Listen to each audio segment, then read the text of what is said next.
What's going on, everybody? For those of you who don't know, this is Hispanic Heritage Month.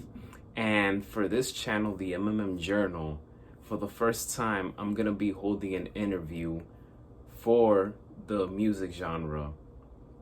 You've seen a few of my interviews in terms of sports and things like that, but in terms of music-wise, I've never interviewed a music artist for this particular channel until now. And the first person that I interview, I went to high school with. He's doing a lot of great things with his career, with his life. Vee the Vision, Vee Rodriguez. So stick around and watch his interview because it's a good one. Your new album, Die.Verse.City, the Trilogy. How did this album come together? This is a project that was basically, I guess you could say, 10 years in the making. When I first met Lewis and Halsey, who are, featured on the album, we really wanted to approach the game from like different angles. So with the hip hop, throw some R&B, a little bit of rock, a little bit of merengue, a little bit of reggaeton, bring that Caribbean vibe, but also bring, that city vibe. And it's a bunch of stuff that, we listen to. Like, I don't just listen to like one genre, you know what I mean? Like, I love all that type of stuff, but I love rock and I love Latin music, hip hop, obviously. And it's one of those things where you pretty much create what you would want to see or hear, you know what I mean? Out of those three songs, which one do you like the most? That's hard. I love them all. They all have a complete different vibe.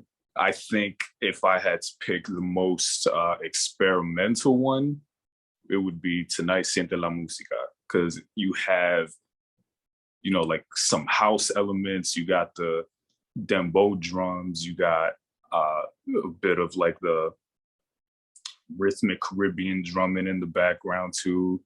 You have some nice synth that blends in with it well. So if I like gun to my head, I would probably pick Tonight Siente la Música. What is your creative process like? My creative process is basically me just scribbling on a page and just seeing where it goes. I never like thinking about what I'm about to create. Whenever I'm writing something, I'm just putting like pen to paper. You know what I mean? Like I don't ever go, I want to write a song about this, or I want to write a song about that. I can have those moments, but if it's just like my natural process, it's literally just me just writing stuff down and then seeing where it takes me. And then once I see a bigger picture of where it can go, I just, continue in that direction. What does Hispanic Heritage Month mean to you?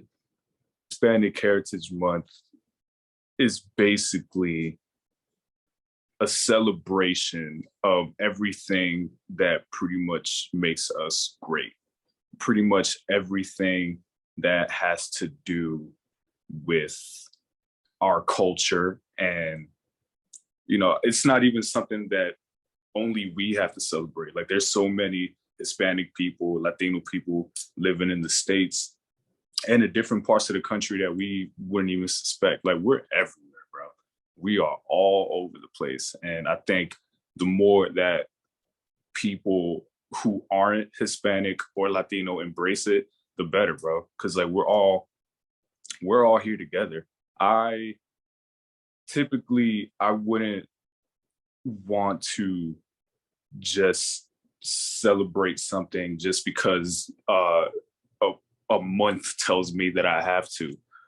But it's one of those things that can kind of help us as a society just learn a bit more from each other. You know what I mean? Like I have a lot of white friends that even embrace the culture, and like they're always like, oh, y'all, Bad Bunny's awesome, bro. And it's kind of just cool for them to like to appreciate that with us. You know what I mean? Because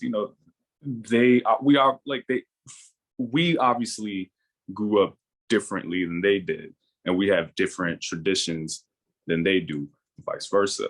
And honestly, any opportunity that I can have to take a peek at somebody else's lifestyle and learn from it, and vice versa, I think that's just a beautiful thing. Can people listen to the album? So the EP is streaming everywhere. So whether Apple Music, Amazon, Spotify, wherever it is that you stream music, you can definitely go find it.